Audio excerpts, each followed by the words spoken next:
Очередное письмо на ресурсе Донбасс сегодня. Детей уложила, бегу за хлебом. Слышу свист снарядов. Страшно. Но хлеб-то нужен. Дончанка. 29 августа 2014 года. Все утро и день массированный обстрел Петровки. Дети прячутся в подвале. Дочь Ира на работе, связи с ней нет. Душа от переживаний за нее разрывается. Наконец отозвалась, сообщила, что бежит домой.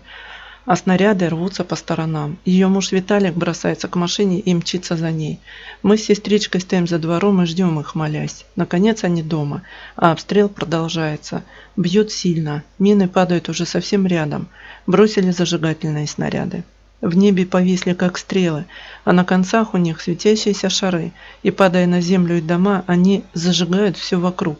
Уже горит что-то на Таймырской, горит на Львовской, горит поле, горят огороды. Огонь приближается к домам. Все в едком дыму, тяжело дышать, а снаряды продолжают падать. К вечеру затихло, вытащили из подвала двоих внуков. Катюша говорит Кириллу: «Хорошо, что мы не убитые». Вот как такие слова можно слушать от 4-летнего ребенка? Сердце от них обливается кровью. 3 сентября 2014 года. Ночь. Просыпаемся от взрывов. Катюша кричит и обхватывает меня и руками, и ногами. А вот Кирюшу пришлось тормошить. Бежим к подвалу. По пути кидаю взгляд на часы. 4 утра. Племянник Ромочка уже спустился в подвал. За ним внук Кирилл и я с внучечкой Катюшей. Сестра Лена кидает детям теплые вещи. Закрываем крышку подвала. Одеваем полусонных детей, укладываем на раскладушку, укутывая одеялами. Сидим. А там наверху оглушительные разрывы. К горлу подкатывает тошнота, кружится голова. А мысль только одна: хоть бы не попала в дом.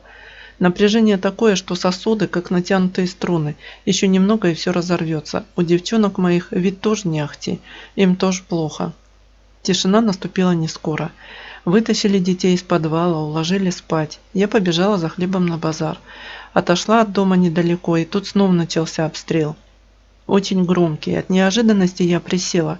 Слышу свист пролетающих снарядов.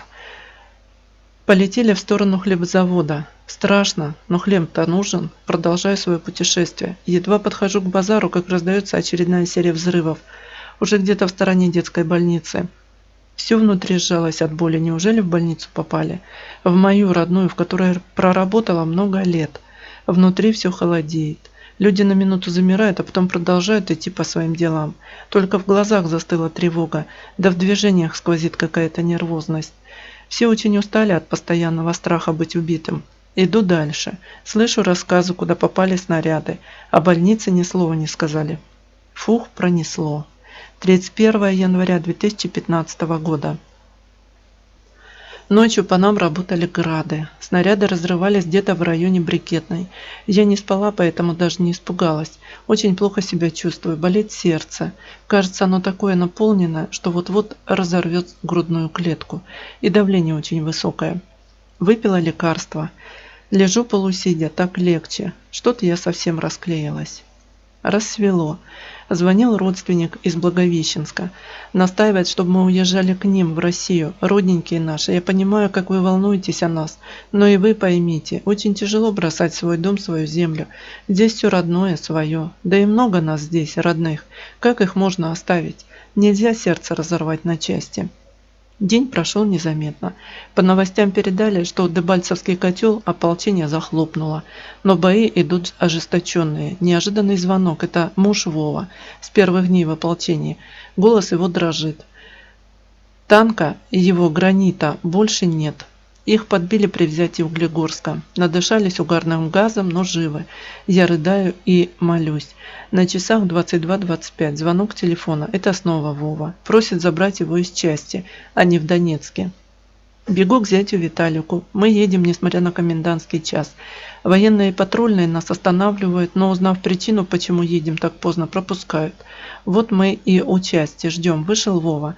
На него было больно смотреть. Еле сдержала крик. Это был худющий, осунувшийся старый человек. Обвив его руками, я зарыдала. Немного успокоившись, спросила, где его экипаж. От его ответа я закричала. Командир Николай, прикрывая их, погиб. В такой же ситуации только на второй день погиб Роман, первый Вовин командир. Они были как вторая семья, а теперь их нет. И это невыносимая боль. Стилистика и пунктуация автора сохранена. Людмила Н., сотрудник ГДКБ, номер 4, город Донецк, Петровский район. В проекте «Как я встретил начало войны» каждый житель Донбасса может рассказать, как именно изменила война его жизнь, что произошло в его судьбе с началом боевых действий в Донбассе. Необходимо, чтобы весь мир узнал о тех тревожных днях 2014 года, когда началась гражданская война. Вы можете отправить свою историю нам на почту. Адрес. Все письма можно прочесть здесь. Клик переход. Детей уложила, бегу за хлебом. Слышу свист снарядов. Страшно. Но хлеб-то нужен. Дончанка.